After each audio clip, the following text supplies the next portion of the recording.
ये खबर KR मंगलम university द्वारा प्रस्तुत की गई है।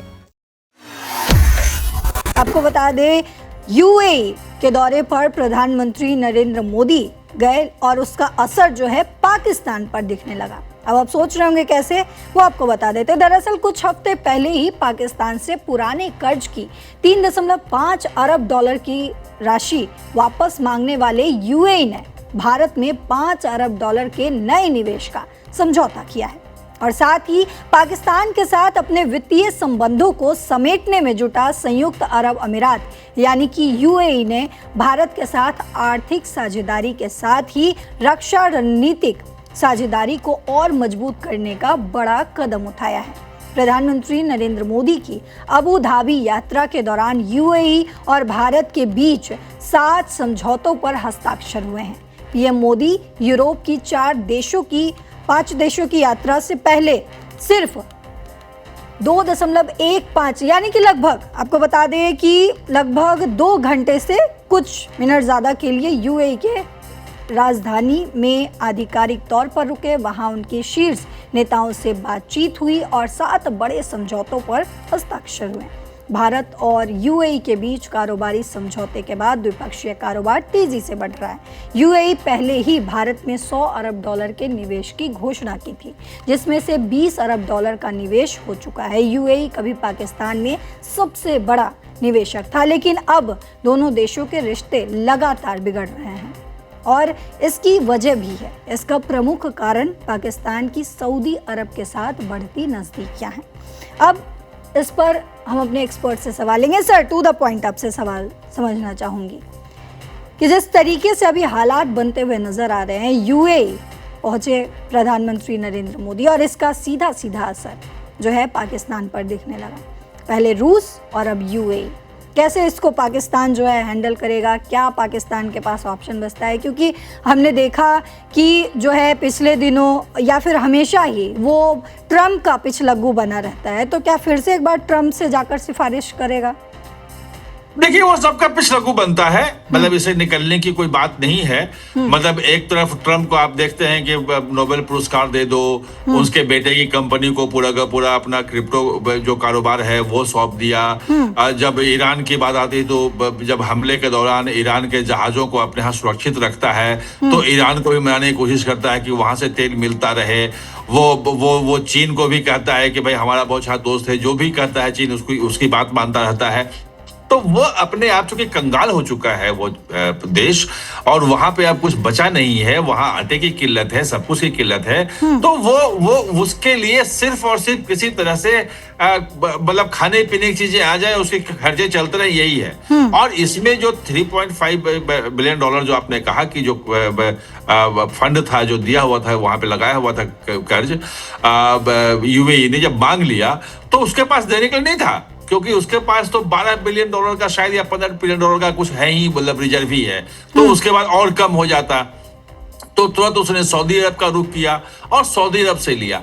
अब है क्या कि एक नया एक्सिस इसमें बनता हुआ दिख रहा है पूरे इलाके में। और एक तरफ जो पाकिस्तान है वो सऊदी अरब के साथ है, सामरिक समझौता भी कर चुका है उसके साथ, और वो जब भी मुश्किल में फंसता है, पैसे की दिक्कत होती है, किल्लत होती है, तो वो सऊदी अरब दे भी देता है जी। दूसरी तरफ एक एक्सिस जो है भारत और यूएई का आ रहा है, और यूएई अब सऊदी अरब से दूर हो रहा है।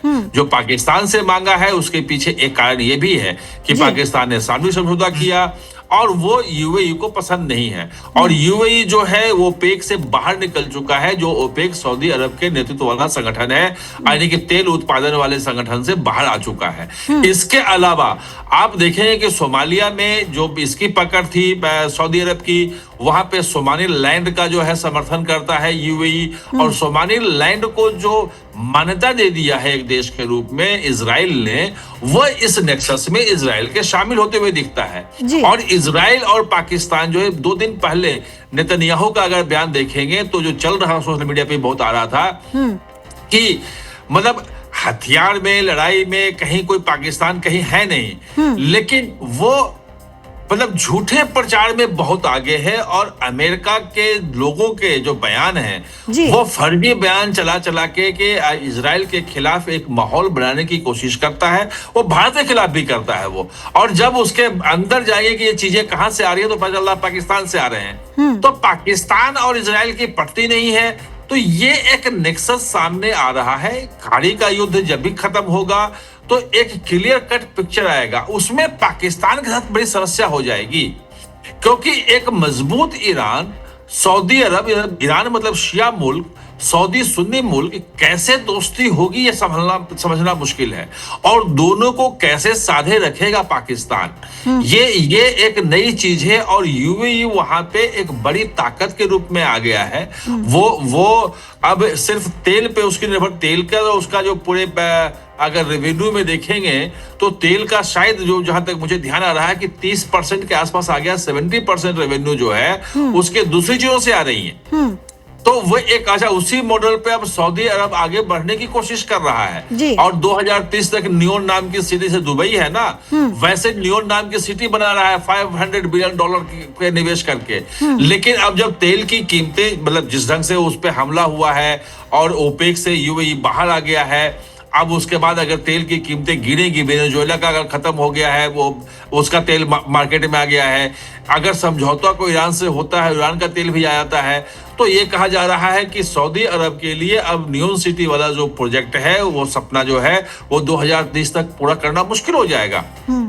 तो एक नई परिस्थिति पूरे इलाके में बन रही है, पश्चिम एशिया में या मध्य एशिया कहें उसमें बन रही है। और पाकिस्तान जो है वो किसी तरह से अपने खर्चे, क्योंकि वो दिवालिया ना हो जाए, इसके लिए आईएमएफ के लिए उसे अमेरिका चाहिए, वो कुछ नहीं कर सकता है। अब चीन का कर्ज है वो मतलब इतना जो है वो चाइना पाकिस्तान इकोनॉमिक कॉरिडोर में ले चुका है कि उसमें डूबा हुआ है। जो चीन कहेगा वो मानना ही पड़ेगा। जो रोजमर्रा के खर्चे हैं, जब उसमें समस्या आती है पेमेंट में, तो उसको सऊदी अरब के पास जाना पड़ता है, उसके अलावा कोई उपाय नहीं है। बाकी कोई देश उसको दुनिया का गंभीरता से लेता नहीं है, ये सच्चाई है। और आतंकवाद के समर्थन के मामले में वो पहले से एक्सपोज हो चुका है मतलब पाकिस्तान, और अब किसी को कुछ देने के लिए उसके पास नहीं है। सिर्फ ये है कि कभी कुछ भी संकट आया तो दलाली कर लो, कहीं भी कुछ कर लो। अब मैं बताया सारी चीजें तो मैं दर्शकों को बता चुका हूं कई बार कि पाकिस्तान पे बहुत ज्यादा चर्चा करना कि इंटरनेशनल में या पश्चिम एशिया में कोई गेम खेलेगा, कुछ करेगा, वो कहीं कुछ नहीं है। सर, वो पाकिस्तान की आर्थिक स्थिति तो वैसे ही बद से बदतर है, कैसे इस कर्ज को जो है वो वापस करेगा? और अब जब यूएई की तरफ से तो झटका लग ही रहा है अंतर्राष्ट्रीय स्तर पर, और अब जो है यूएई भी झटका दे रहा है, कैसे इन चीजों को एक साथ संभालेगा पाकिस्तान? नहीं, वो कर चुका है। वो यूएई का पैसा जब देने की बात आई तो तत्काल वो सऊदी अरब के पास गया, सऊदी अरब के अपना नाक रगड़े वहां गिड़गिड़ाया। कहीं ना कहीं वजह भी तो यही है ना, सऊदी अरब से जो नजदीकी पाकिस्तान की हो रही है, उसकी वजह से यूएई जो है ये कदम कहीं ना कहीं उठा रहा है। नहीं, डबल गेम खेल रहा है ना वो तो, मतलब झूठ बोल रहा है, अमेरिका को भी झूठ बोल रहा है, ईरान को भी झूठ बोल रहा है, वहां यूएई को भी। यूएई जो है वो बहुत मजबूत देश है और बिल्कुल क्लियर कट उसकी चीजें हैं, और यूएई और सऊदी अरब की नहीं पट रही है। दुनिया आपको मैंने बताई कितनी हो गई है, और सऊदी अरब और पाकिस्तान जो है सामरिक जो है समझौता कर चुका है, तो यूएई जो है भारत के बहुत करीब आ चुका है।